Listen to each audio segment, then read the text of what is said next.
I probably don't have this in the right mode for, but hopefully it won't go to sleep again. So yeah, so I'd like to thank Sam for the invitation to come and speak here.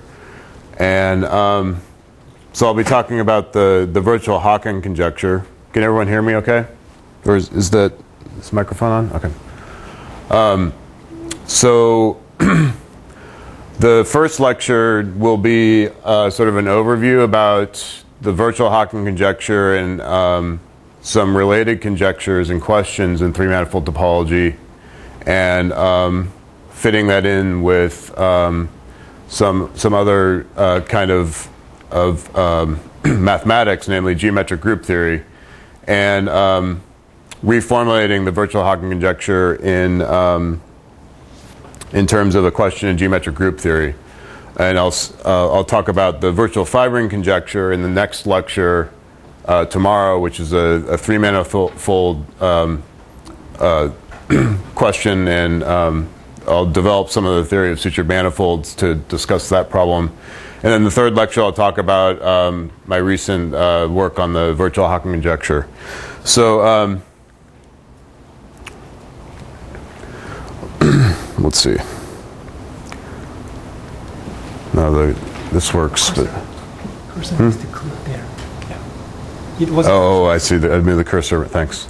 Okay, so in 1982, Thurston wrote a paper on three-dimensional manifolds, Kleinian groups, and hyperbolic geometry, where he was basically surveying his work on the geometrization question for Haken manifolds. And in the last section of the paper, he posed 24 questions, which have ended up sort of guiding a lot of the research in three-dimensional topology and Kleinian groups for the last 30 years or so. And four of the questions that remained were having to do with what's called virtual properties of three manifolds. So I believe Sam has talked a little bit about that in his talk yesterday, and if you went to the seminar or to the conference earlier in August, Alan Reed had talked about some of these properties. So question 15 of his list, a little bit paraphrased, says that our Kleinian groups LERF. So I'm going to define all these terms if you're not familiar with them or rusty on them. And I guess I'm still... No. Am I using this right? It's this thing? No. Well, maybe I'll just use the cursor. Yeah, that might be better. Okay. So the second question, or 16th question, does every aspherical three-manifold have a finite sheet of cover which is Haken? So this is the virtual Haken question. It actually originated in a paper of Waldhausen from 1968, so a lot of times it's attributed to Waldhausen, although he didn't actually conjecture it. Whoops. So question 17, does every aspherical three-manifold have a finite sheet of cover with positive first Bayen number? This is a strengthening of question 16, so I'll explain the relations a little bit later. And then question 18, does every hyperbolic three-manifold have a finite sheet of cover that fibers of a circle? So for the class of hyperbolic three-manifolds, this is a stronger version of question 17 and therefore question 16. So Thurston didn't actually conjecture this, but he says that this dubious sounding question seems to have a definite chance for a positive answer. So he seemed at least to think that it might possibly be true. So the goal of this first talk will be to describe what these questions mean and how they fit into a sort of a larger picture. So with the geometrization theorem proved by Perelman around 2003, and then it's been worked out by many people subsequently, worked out a lot of the details, and is generally accepted to be correct proof by now. So this was actually question 1. The geometrization conjecture was question 1 from Thurston's list. So the most interesting cases of the questions of 16 and 17 are for hyperbolic three-manifolds. So those are this is the virtual Haken and the virtual positive Bayen number questions for aspherical three-manifolds. But with geometrization, all the cases that were known before, except for the case of hyperbolic three manifolds. Again, Alan Reed, I think, mentioned this in his talk. So for most of this talk, I'll focus mostly on questions about virtual properties of hyperbolic three manifolds, and maybe I'll say something at some point about the more general case, what's known and maybe unknown. Okay, so a three manifold is hyperbolic if it emits a complete Riemannian metric, a constant -1 curvature. The beautiful thing is that in 3 dimensions, hyperbolic 3 spaces, the universal cover is isometric to hyperbolic 3 space, and the orientation preserving isometries of a hyperbolic 3 space is PSL2C. And if the group is finally generated, then this is called a Kleinian group. So in general, Kleinian groups are allowed to have torsion, but if you want the quotient to be a manifold, then the group should be torsion free. Although a lot of most of what I'm saying will apply to the case of groups with torsion. You just have to interpret the quotient as an orbifold rather than a manifold. So classic examples of hyperbolic three manifolds are the Seifert-Weber dodecahedral space, the figure 8 knot complement, and the Whitehead link complement. So here's some pictures of these manifolds. So hopefully a lot of you are familiar with these things, but these are sort of some of the original examples of hyperbolic three manifolds. So the Seifert-Weber dodecahedral space, you take a dodecahedron and you glue one side to the opposite side with a twist, as specified in the diagram, and you do this for all pairs, all 6 pairs of opposite faces, and you get a closed hyperbolic three manifold. It turns out that's one of the original closed three manifolds that was discovered by Seifert and Weber. The figure 8 knot complement is obtained by taking, well, think of this as sitting inside of the 3 sphere. So the complement is obtained by drilling out a tubular neighborhood of the figure 8 knot, and it turns out the complement emits a complete hyperbolic metric of finite volume. Again, hopefully a lot of you have seen this before. This hyperbolic structure was explicitly computed in Thurston's notes, although the original proof of the existence of hyperbolic metric was done by Robert Riley in the 70s using a computer program. And the Whitehead link, similarly, you take the Whitehead link and you drill out a tubular neighborhood. The complement has a very beautiful hyperbolic metric of finite volume. So these are some examples to keep in mind to which some of these theorems might apply. So a group is residually finite. So again, hopefully this is a bit of a review for a lot of you. If there's, for any non-trivial element, there is a finite group K and a homomorphism phi taking G to K, such that phi of G is different from 1. So you, in these quotients, finite quotients, you can separate any element from the identity. Another way of saying this is that if I intersect all finite index subgroups H inside of G, so this is saying that the index is finite, it's less than infinity, then that intersection is equal to 1. It's not so hard to check that those are equivalent conditions.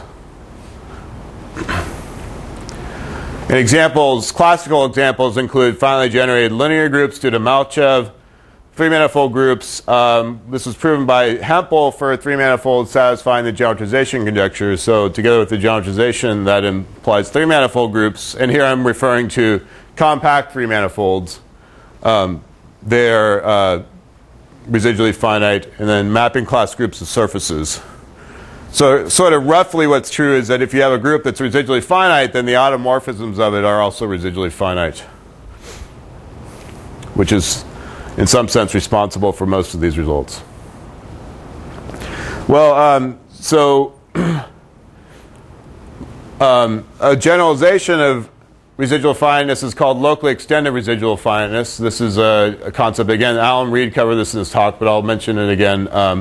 So a subgroup is separable if for all elements which are not in the subgroup there exists a finite quotient of G such that G is separated from L in the image. So phi of G is not contained in phi of L. That's one way of saying it. And again, we can write it as an intersection of finite index subgroups in G which contain L that's equal.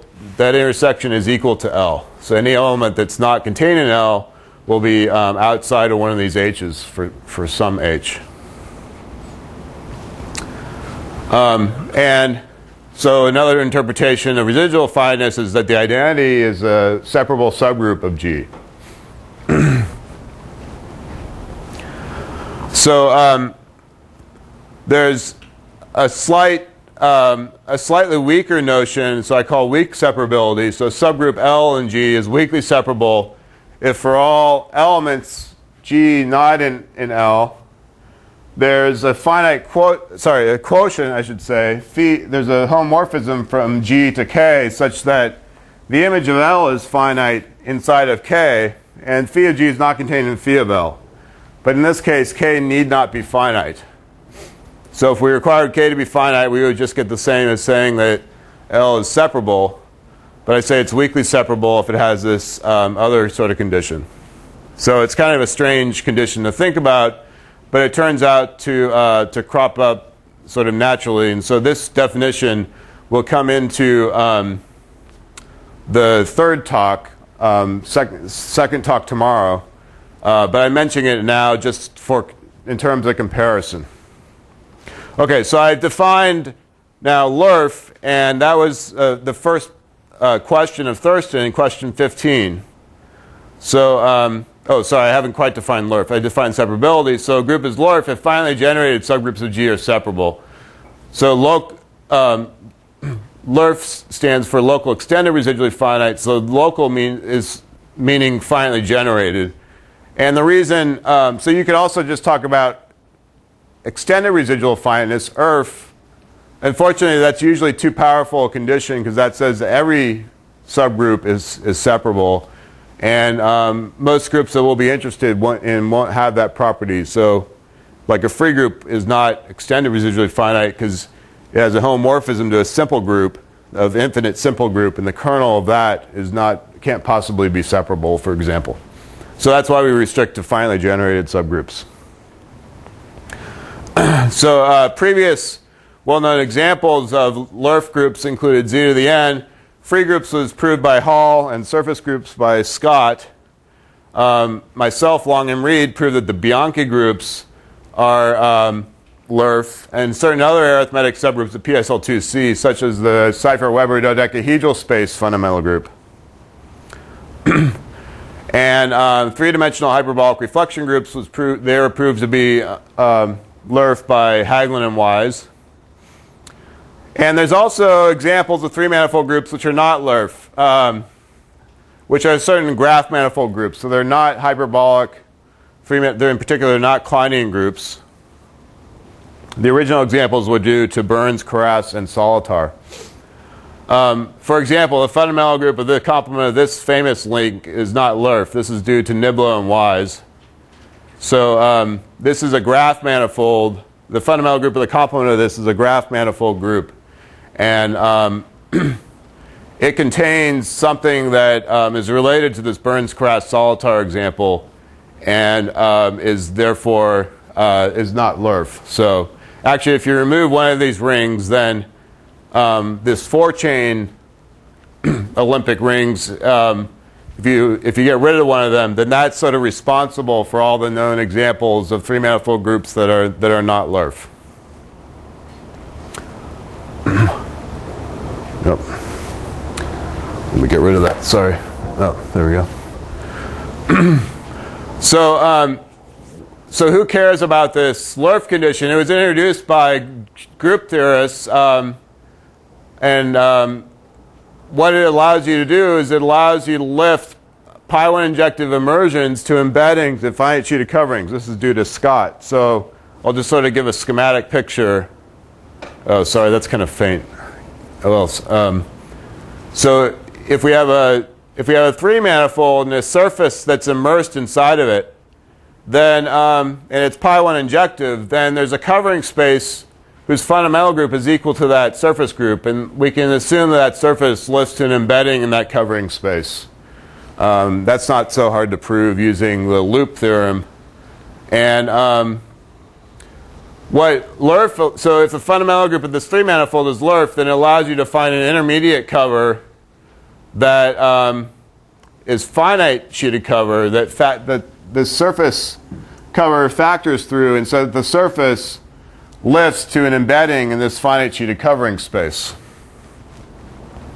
So this concept of LERF originated, actually Scott proved it for surfaces. In the case of surfaces, instead of having immersed surface inside a three-manifold, he was looking at immersed curves inside of a surface. And he showed that there's a finite sheeted cover where that immersed curves lift to an embedding.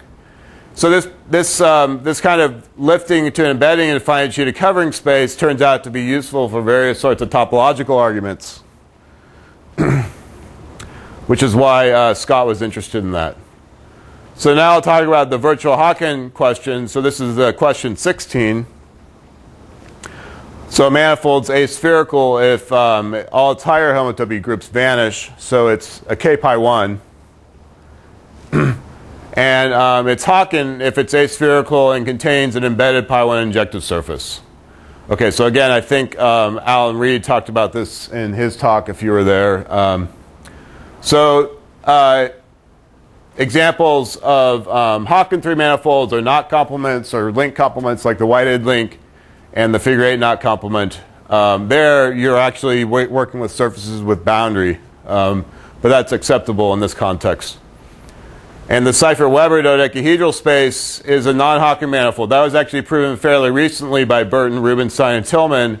They had to use some pretty sophisticated computer programs to verify this. As well as hyperbolic surgeries on the figure 8 knot complement. These are proven by Thurston, again in his notes from the 1970s, that there's lots and lots of non-Haken three manifolds, in particular hyperbolic ones. So Waldhausen knew of some cipher-fibered examples that were not Haken. And Waldhausen was interested in Haken manifolds because he proved all these great theorems for Haken three manifolds, and so naturally he wanted to know for which class of manifolds these hold. But it was clear that there was some aspherical non-Haken manifolds, so Waldhausen posed this question, the virtual Haken question, because he, I think, wanted to extend, to know to what generality his questions, his theorems would apply. So a three manifold is virtually Haken if there's a finite sheeted covering space, a manifold cover that's Haken, and hyperbolic surgeries on the figure 8 knot were proven to be virtual Haken by Dunfield and Thurston in around 2003. And again, I think Sam covered this in his talk yesterday if you happen to be there. Or he might have, or it was in his notes anyways. Or what the notion of virtual anyways.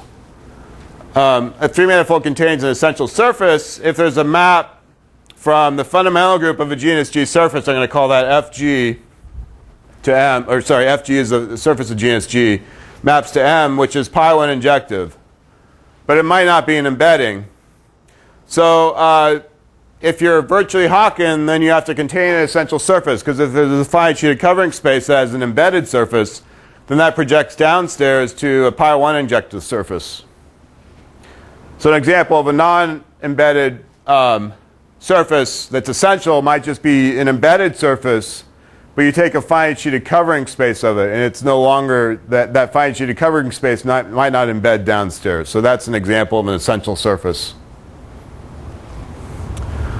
So as I mentioned, Waldhausen conjectured that every aspherical three manifold is virtually Haken, so that's question 16. So from Thurston's list.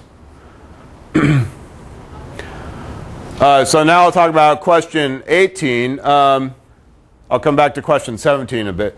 So manifold fibers of a circle if there's a submersion from the manifold to a circle.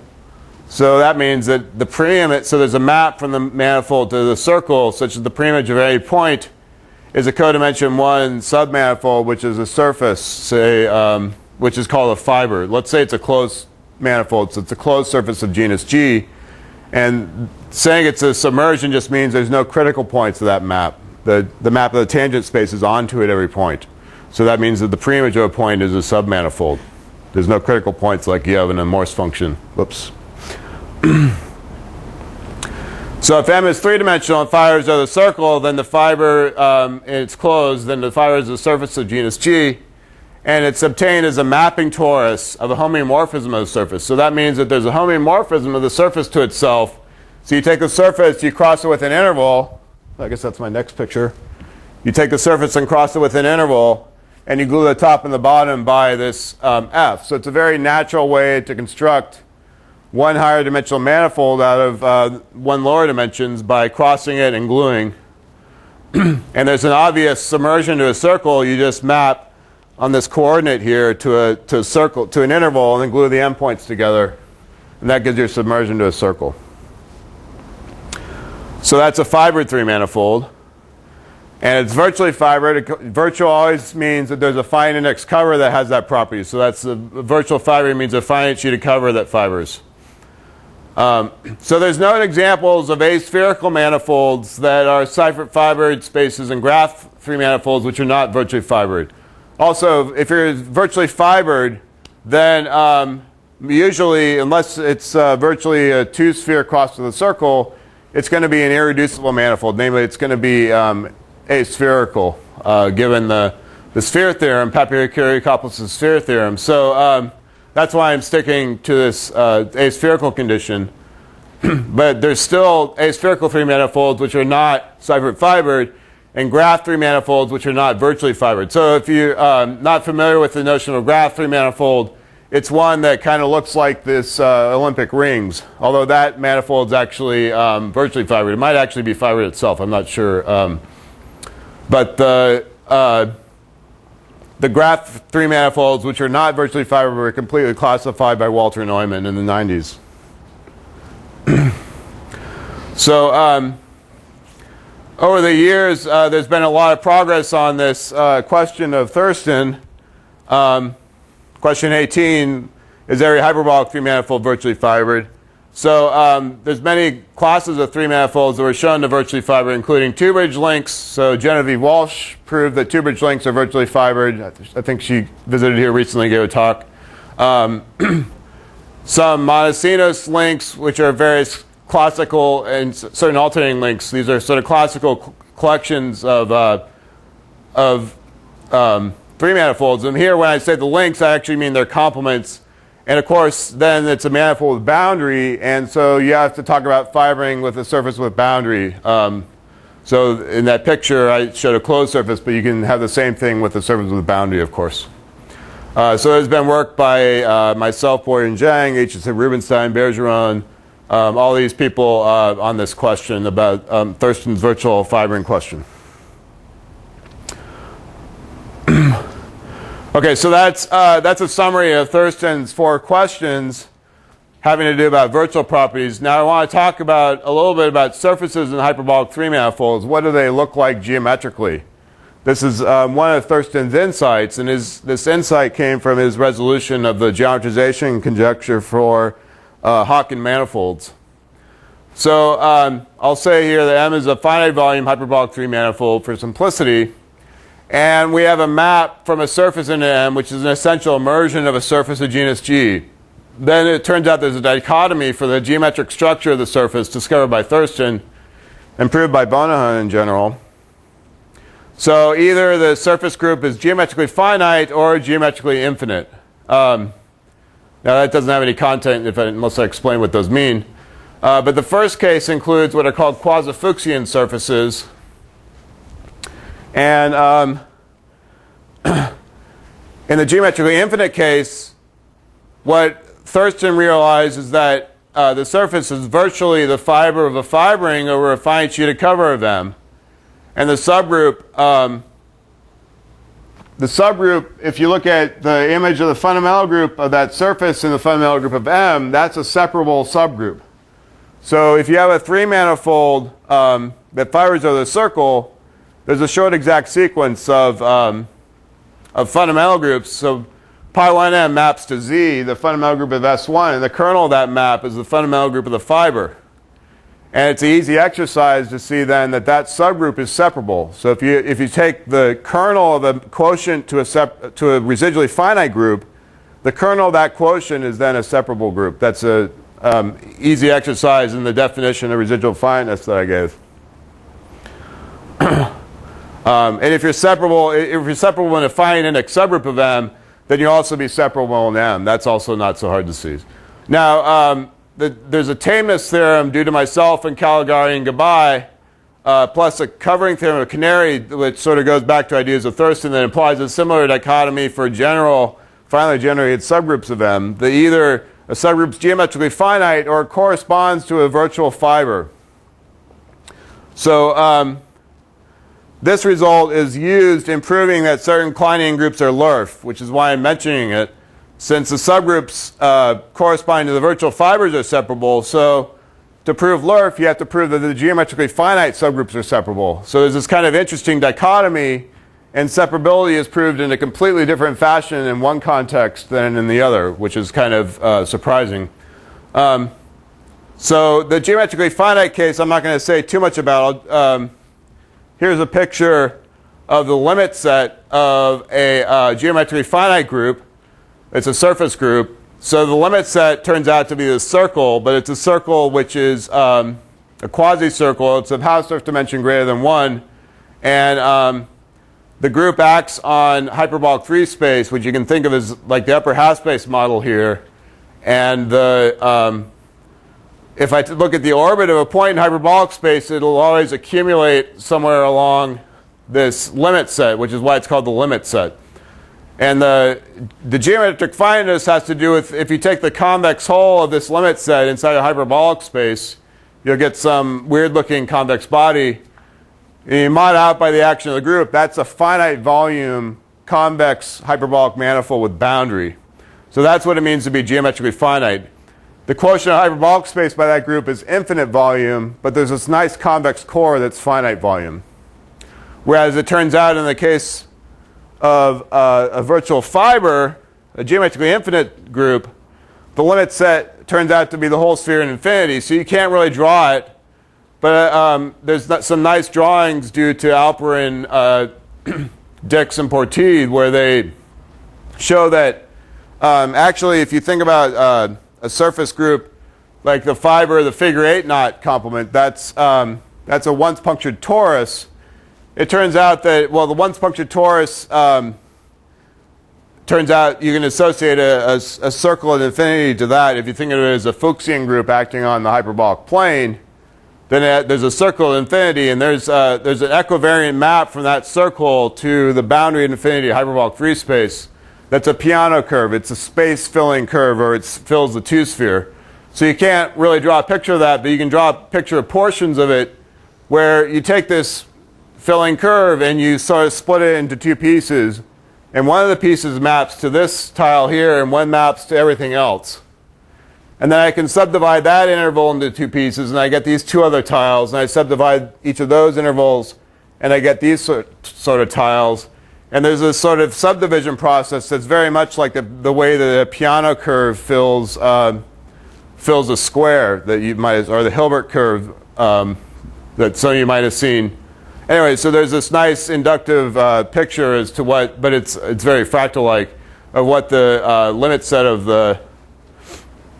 the geometrically infinite groups look like.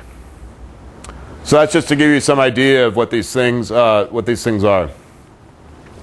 Okay, so now I'm going to talk about some concepts that will come up in my talk tomorrow, and that are going to allow us to formulate the virtual Haken conjecture in terms of a question in geometric group theory. So I'll say a topological space is cubulated if its homotopy equivalent to a locally locally cat zero cube complex X. That's homotopy equivalent to Y. So again, Sam talked about this, I think, in his talk a little bit. I'm using maybe slightly different terminology, and I'm requiring X to be compact. There's sometimes it's useful to allow non-compact things, but mostly in this talk, I'll be requiring to be compact cubulated.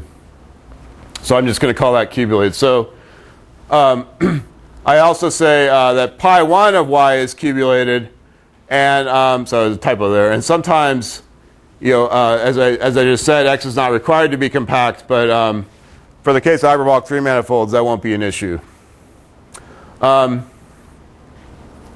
So if you have a three manifold and it has a cat 0 cubing, so it's homotopy equivalent to a cube complex X, then the dimension of X might be strictly greater than 3. In fact, Tao Li has shown there's hyperbolic 3 manifolds which are not homeomorphic to a cat 0 cube complex.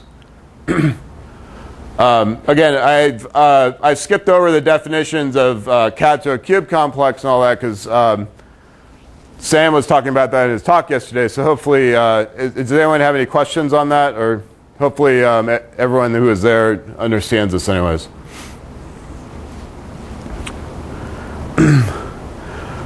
So the beautiful thing about cat 0 cube complexes, as Sam was talking about in his talk, is that Gromov showed that there's this nice combinatorial condition that guarantees this locally cat 0 property. The cat 0 property stands for Karachi-Adori Alexandrov-Toponogov. It's a comparison. It's sort of a geometric condition that's, if you compare it with if you compare triangles in the space with the Euclidean triangles, then they're thinner than Euclidean triangles, and it's like a Cartan-Hadamard manifold of curvature less than or equal to 0 will be a cat 0 space. But the nice thing about working with cube complexes is that it becomes a purely combinatorial condition, and you can sort of forget about the underlying geometry to a certain extent. But you can use the geometry as a guiding principle. So, but there's a surprising thing that Sagiev discovered in his thesis. He associated a co-compact action of pi1m on a cat 0 cube complex if M contains a quasi-Fuchsian surface. So I just mentioned here that globally cat 0 means that it's simply connected and locally cat 0. So you have this action on this cat 0 cube complex. The action might not be proper, so the quotient will no longer be a nice cat 0 cube complex, but you get this action. And if the group is if it's a 3 manifold with a quasi-Fuchsian surface, hyperbolic 3 manifold with a quasi-Fuchsian surface group in it, this action will be co-compact. So you get this cube complex, and you have these hyperplanes that Sam talked about, and it turns out that the stabilizers of the hyperplanes in this cube complex action will correspond to the fundamental groups of these immersed essential surfaces. So there's this cube complex is sort of crystallizing all these immersed, hard to get your hands on things inside the 3 manifold that are all sort of wound up, and it gives you this higher dimensional space where all these things are organized in this sort of very nice crystallographic fashion. If you apply Sagiev's construction to a non-geometrically finite surface, namely a non-quasi-Fuchsian surface, namely a geometrically infinite surface, it's a little exercise to see you get a crystallographic group action. You actually get an action on Rn. So like if you have a 3 manifold 5 ring of a circle, you apply Sagiev's construction, you just get an action on R just by translation. So it's just the universal cover of that circle, it turns out. So that gives you some hint as to what, how Sagiev's construction works. But Sagiev's theorem actually works in much greater generality than I'm sort of suppressing, of codimension 1 subgroups of a general group. But I'm interested in applying it to 3 manifold topology, so I'm sort of talking about a very special case of Sagiev's theory. So there's a theorem of Kahn and Markovich in 2009. They proved that hyperbolic 3 manifolds contain immersed quasi-Fuchsian surfaces which are arbitrarily close to being totally geodesic. Now I showed this picture of this limit set of a quasi-Fuchsian group. By being arbitrarily close to being totally geodesic, maybe I'll just draw a quick picture. This means that if you look at the sphere infinity of hyperbolic space, then you can draw a circle there, and they can find an immersed surface whose limit set is this really squiggly curve, but it lies as close as you like to any given circle. So that's one way of viewing it. So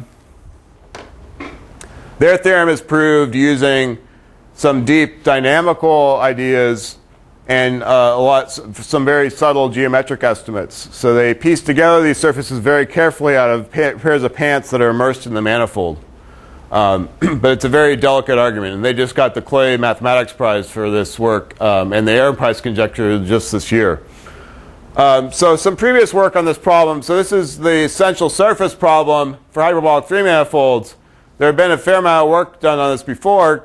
Cooper and Long and Lee proved that all but finally made infillings that a cusp three manifold have essential surfaces. So it was known sort of that there is immersed surfaces in generic three manifolds in a certain sense.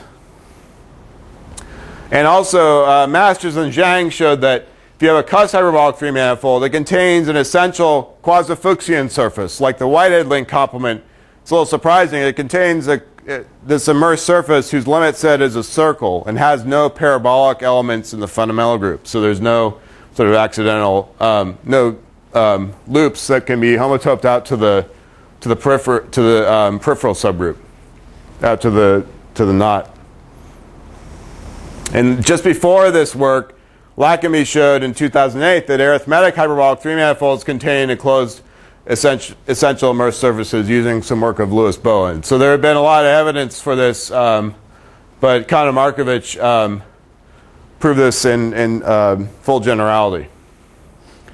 And using, immediately after their paper came out, like a week or two later, Berger and Wise posted a preprint. They proved that closed hyperbolic three manifolds are cubulated. So remember what this means. It means that if you have the fundamental group of the three manifold, it acts properly co-compactly on a cat-0 cube complex. And again, the hyperplanes in that cube complex will correspond to the stabilizers of the surface groups that are produced by Kahn and Markovich. So they showed that these Kahn-Markovich surfaces they're going to meet every geodesic in M and therefore give rise to a cubulation. So what does that mean? So if I have hyperbolic 3 space, I can think of it as the upper half plane model here. Any geodesic in hyperbolic 3 space, it'll have two endpoints. And so we know by Kahn and Markovich's work that we can get these surfaces to be arbitrarily close to being totally geodesic. So in particular, for any 2 points, we can find a quasi-Fuchsian surface in there whose limit set separates the endpoints of that geodesic. So Sagiev's theorem gives you a co-compact action on a cube complex. This criterion of separating the endpoints of geodesics gives you a proper action, because it means if you look at, say this geodesic was the axis of a element in the fundamental group of this manifold, so there's some axis here, then what happens is you have north-south dynamics, and this surface that sort of, there's a surface sitting here that slices this geodesic in half. Under the action of that element, it'll be sort of sent, you'll get a sequence of surfaces which are a conjugate fundamental group that are converging to one endpoint of that. And so there's a hyperplane there, and that means geometrically that hyperplane is getting sent disjoint from itself, and so the action of that element on the cube complex is going to be proper, because it's sending a hyperplane off of itself off to infinity. So there's a way of translating this into the geometry of the cube complex that Bergeron and Wise discuss. Okay, so let me mention another related property related to Lerf and subgroup separability. So this was introduced by Longham Reed and independently by Hagelund in the early 2000s. It's called the virtual retract property. A subgroup L and G is a virtual retract if there's a finite index subgroup G prime of G, such that L is also contained in G prime, and there's a retract from G prime to L. So retract means that if you restrict R to L, then it's just the identity. Now it's a nice little exercise to show that if G is residually finite and L is a virtual retract of G, then L is separable in G. So for example, if you have a geometrically infinite surface group, it turns out it's not a virtual retract. But in the case of quasi-convex subgroups of right-angled Artin groups, again, something that Sam talked about yesterday, these are virtual retracts. So that was proved by Haglund. A very similar result was proved by Long and Reed for subgroups of right-angled reflection groups. If you went to some Mike Davis's talks earlier last month, he might have talked about reflection groups. I'm not sure, but anyways, this method though really goes back to Peter Scott. So the way that Scott proved that surface groups were LERF was by proving that they had this virtual retract property, essentially. Although he didn't phrase it in that way, but that's essentially what he was doing. And then Long and Reed sort of generalized it, and same with Haglund. But this idea really goes back to Scott. And the proof of this is by using what are called canonical completions and canonical retracts. Really, the way I think about it is in the right-angle reflection group cases, you really take a convex hole. When you have a right-angle reflection group, there's all these hyperplanes that are now fixed points for reflections. And you take the convex hole with respect to those hyperplanes, and if it's geometrically finite, that convex hole will be a finite extension, will give you a finite extension of the group that has a retract where you you mirror the boundary and then you just forget the mirroring, and that gives you the retract. Anyways, there's a beautiful geometric picture for this retract. But I wanted to give you some indication of how geometric finiteness is useful for proving LERF. So it's actually, you prove this, or subgroup separability. So you prove this stronger condition about virtual retract property. I was going to mention a couple of questions related to the virtual Betti number conjecture. So a group has positive Betti number if it's the rank of H1 is greater than 0. Equivalently, if it's finally generated, then that means there's an epimorphism from G to Z. So Alan Reed talked about this in his talk last month. And as virtual positive Betti number if there's a finite subgroup with that property as before. It's large if there's a finite subgroup that surjects onto Z star Z. And question 17 of Thurston may be rephrased. Does every aspherical three-manifold have virtual positive Betti number? But after that question, a lot of people were thinking about the more general question of whether three-manifold groups are large. And so again, that was known in all cases before except for hyperbolic three-manifolds. Well, there's a few exceptional cases that were discussed again by Alan in his talk. So there's been a lot of work devoted to understanding Thurston's question. So now I've talked about the virtual positive Betti number conjecture. Well, there's work I mentioned, related work of Cooper and Long. They proved that many Dane fillings and cusp hyperbolic non-fibered three-manifolds are virtually Haken. Actually, you can just get cyclic covers by taking a surgery on a knot complement that's not fibered, but it's hyperbolic, that has a very large numerator. And Cooper, Long, and Reed proved that non-compact, non-elementary Kleinian groups are large. So if you think about the fundamental group of a manifold with negative Euler characteristic, which is a Kleinian group, then that will be a large group. So there's a finite subgroup that surjects onto Z star Z. And Masters showed that fibered three manifolds with a fibro genus 2 have virtual infinite Betti number. Virtually, I guess I didn't define this. This was defined by Alan Reed, but that means that you have a finite sheeted covering for any K. There's a finite sheeted covering space such that the first Betti number is at least K. So if a group is large, then it has virtual infinite Betti number. And for arithmetic three manifolds, the virtual Betti number conjecture is equivalent to the large conjecture by work of Cooper, Lacamy, Long, and Reed. And also, it's been known for a long time that the virtual positive Betti number for arithmetic three manifolds, actually if you restrict to covers which are congruence covers, this would follow from some conjectures in number theory, such as the Langland's functoriality conjecture. So this had some, for arithmetic three manifolds, this had some interpretation in terms of automorphic forms in number theory. So it was of interest to, there had been a lot of progress on various special cases of this question for arithmetic manifolds for certain classes that had various nice number theoretic properties. But these conjectures are still, the Langland's functoriality in particular, I think, is still wide open. Well, there's been progress on it, but okay. So now I'm going to talk about a more general context of hyperbolic groups. So a hyperbolic group can be defined by Rip's thin triangle condition. Again, this was covered in Sam's notes from his talk yesterday, if you read through those. So a metric space is delta hyperbolic if you take any 3 points in there and you take the geodesics connecting them. Sorry about the resolution. If I take the two edges, then the third edge lies in a delta neighborhood around those two edges. So if I take the delta neighborhood about this edge, a delta neighborhood about this edge, then it contains the third edge. So Euclidean triangles, the Euclidean space not delta hyperbolic, for any delta, I just scale my triangle large enough, and it's going to look like this, and this set edge will not be contained in the delta neighborhood of the other two edges.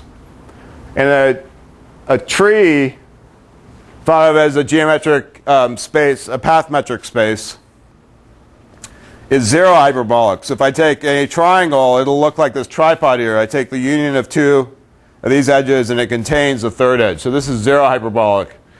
So if you look at a delta hyperbolic space from far away, it looks like zero hyperbolic. So hyperbolic spaces look like trees, at least locally, and from far away. And a subgroup, oh, so I forgot to say, now that we say that a group is delta hyperbolic if its Cayley graph is delta hyperbolic for some delta. And it's, you can show that if you choose a different Cayley graph with a finite generating set, then if it's delta hyperbolic for one Cayley graph, it will be for all the other ones as well, using stability of quasi-geodesics in the hyperbolic groups. A subgroup is said to be lambda quasi-convex if for every h in there, the geodesic from 1 to h, so I'm drawing geodesics with brackets here. This is contained in a lambda neighborhood of h. So I have h here, I'm thinking of it as like a plane, and I connect h to 1. And at every point along that path, this is really inside the Cayley graph, so the path is just a graph that's a linear graph. Each vertex will be of distance at most lambda from that subgroup H, which is sort of in the picture is this indicated by this plane here. So that's what it means to be quasi-convex. So if you're not so familiar with hyperbolic groups, you should just think of like the fundamental group of a compact hyperbolic 3-manifold or n-manifold or negatively curved compact n-manifold.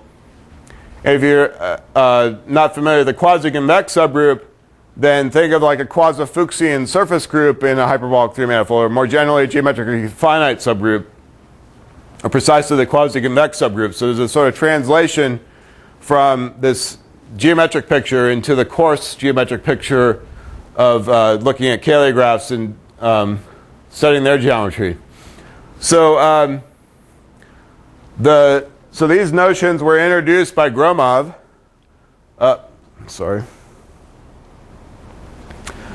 And so in 2008, myself, Groves, and Manning proved, and then Martinez, Perdosa, and Manning extended this to Kleinian groups with cusps, that if Gromov hyperbolic groups are residually finite, then Kleinian groups are Lerf. So this gave one possible approach to showing that Kleinian groups are Lerf. So it's relating these concepts of Lerf and residual finiteness. So, but here we need to know that all Gromov hyperbolic groups were residually finite, not just Kleinian groups, for example. However, it's believed that, so caveats that most people think that there's non-residually finite Gromov hyperbolic groups. So maybe the hypothesis of this theorem is just false, in which case we don't really get anything out of it. I mean, it gives one possible approach to trying to find non-residually finite Gromov hyperbolic groups by showing, so actually our methods work more generally to show quasi-convex subgroups of hyperbolic groups are separable if and only if hyperbolic groups are residually finite. So you could try to show that there's a non-residually finite hyperbolic group by showing there's a quasi-convex subgroup which is not separable. So recently I've proved conjecture of Y's, saying that cubulations, so that's a compact locally cat zero cube complex with hyperbolic fundamental group, hyperbolic in this delta hyperbolic in the sense of Gromov, are virtually special. So I didn't define special, but that was talked about in Sam's introductory talk yesterday. And the corollary of this then is that if you have a closed hyperbolic three manifold, then the fundamental group is Lerf, large, and the manifold virtually fibers. So we get all these conditions, these questions of Thurston's then are resolved by this more general conjecture of Y's. Now the proof of this theorem makes extensive use of Y's results. So I'll get into that a little bit tomorrow. And part of the argument in this theorem is based on joint work with Groves and Manning that's in the appendix to the paper proving this. So, but it's really just an extension of our result from 2008 that I mentioned before, or the technique that's in there. It says if G is a hyperbolic group and H is a quasi-convex virtually special subgroup, so that means that H is the fundamental group of a cat zero cube complex that's has a finite sheet of cover that's special. So you can just think of G as being a fundamental group of a closed three manifold, and H is a quasi-Fuchsian surface group. Those are special subgroups. Then H is weakly separable in G. And so the proof of this theorem makes use of extensively of Wise's results. And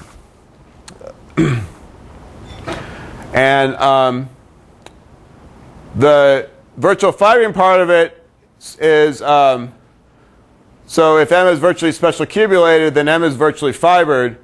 So this is what I'm going to talk about in my first talk tomorrow. So let me just, maybe I'll just make a few more comments and then stop here. So the theorem that I've written here, then I'll talk about in the second talk tomorrow. The virtual fibering theorem that's on the next page, I'll talk about in the first talk tomorrow. And so from this corollary, we get this resolves question 15 from Thurston's list was Kleinian groups are Lerf. At least this shows that for closed hyperbolic three manifolds. It turns out the Cuss case was worked out already by Donnie Wise. The fundamental group's large, in particular, is a finite sheet of cover that surjects onto Z star Z, so it has virtual positive Bay number, and that also implies it's virtually Haken. So that's questions 16 and 17. And then question 18 was that M virtually fibers. So this resolves those 4 questions of Thurston that I mentioned at the beginning of the talk. Okay, and I think I'll just stop there, and then we'll continue with these other results in tomorrow's lectures. Okay, thanks.